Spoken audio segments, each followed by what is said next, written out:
All right, we're going to talk about something that's, well, it's usually kept in the dark.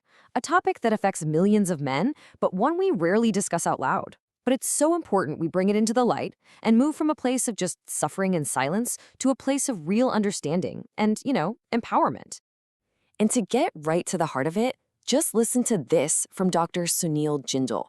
He says the pain here is so deep, so overwhelming, that people actually consider the unthinkable. This isn't some minor issue. For many, it's a matter of life and death. I mean, check out this story Dr. Jindal shared. It's just wild. There was this young guy about to get married, and he was so paralyzed by performance anxiety that he was literally planning to end his life the day before his wedding. The doctor gives him what he calls a magic pill. And guess what? It worked like a charm. You know what that pill was? A vitamin C tablet. The problem was never in his body. It was all in his head. That's how powerful the mind is. So that story, wow, it really shows you the power of the mind, right? But what happens when our modern world just keeps piling on that psychological pressure? Let's dig into why these problems, things like erectile dysfunction, declining sperm counts, are suddenly popping up everywhere, especially in younger guys. Okay, so a huge part of the problem is this giant disconnect we've created around what intimacy actually is.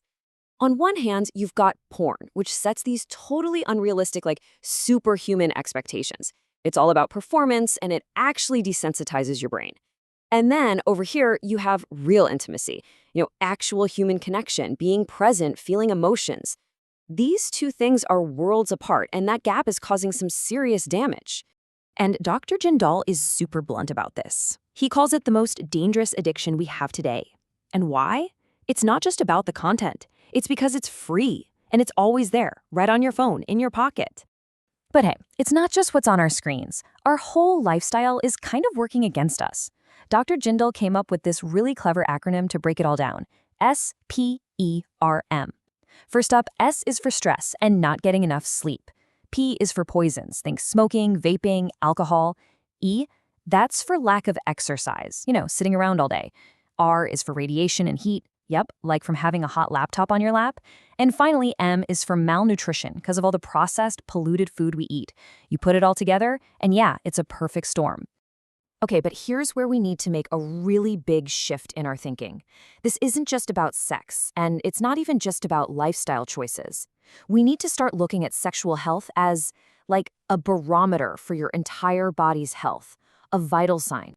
So let me just ask you this straight up. Is erectile dysfunction just a problem that happens in the bedroom? Think about it for a second. Because the answer, well, it might just be the single most important thing you take away from all of this. The whole thing comes down to some really simple biology. See, the arteries down there, they're super small. We're talking about half the size of the arteries in your heart.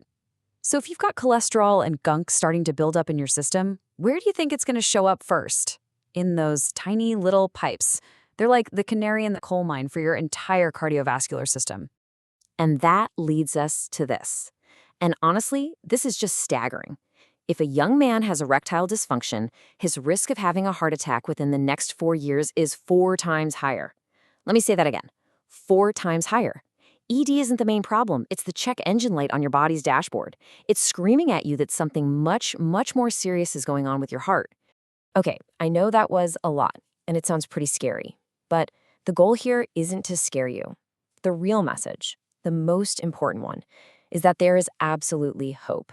There's a clear way forward, and it's probably more straightforward than you think. So where do we start?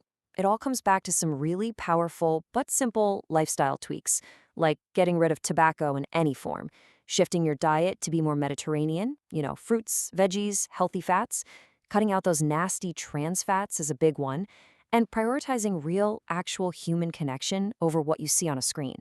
Oh, and this is really interesting. Reducing body fat is crucial. Why? Because excess body fat actually starts converting your testosterone into the female hormone, estrogen. It creates this whole negative feedback loop. But what about the guys who think they're at the end of the road? Let's talk about the toughest cases. There's a condition called azoospermia, and what that means is a man literally has 0 sperm in his semen. As you can imagine, getting that diagnosis, it feels like it's over. Like the dream of having a biological kid is just gone. But check this out. What modern medicine can do today is just incredible. Even in these most extreme cases, with advanced procedures, doctors can often find sperm directly in the testes. And get this, that means that a whopping 70% of men diagnosed with azoospermia can still go on to have their own biological child. 70%! That is just amazing. There's real hope where people thought there was absolutely none. So all of this, the science, the medicine, the lifestyle changes, it brings us to the real heart of the matter. Because if we really want to fix this, we have to look deeper. We have to challenge the very ideas of masculinity that put all this pressure on men in the first place. You know, society has these flawed scorecards for what makes a real man, right? It's all about performance in bed or sperm count or how physically strong you are. But true strength, the kind that actually builds a healthy life and healthy relationships, it's not about any of that. It's about supporting your partner. It's about being responsible. It's about being emotionally present for the people who need you. And this quote from Dr. Jindal just says it all perfectly. A real man isn't defined by his sexual performance. He's defined by his sense of responsibility, his ability to carry his family, to be there for his partner. It's about character. That's it. It's about showing up. So we're going to wrap this up here, but I want to leave you with a question, something for you to really think about.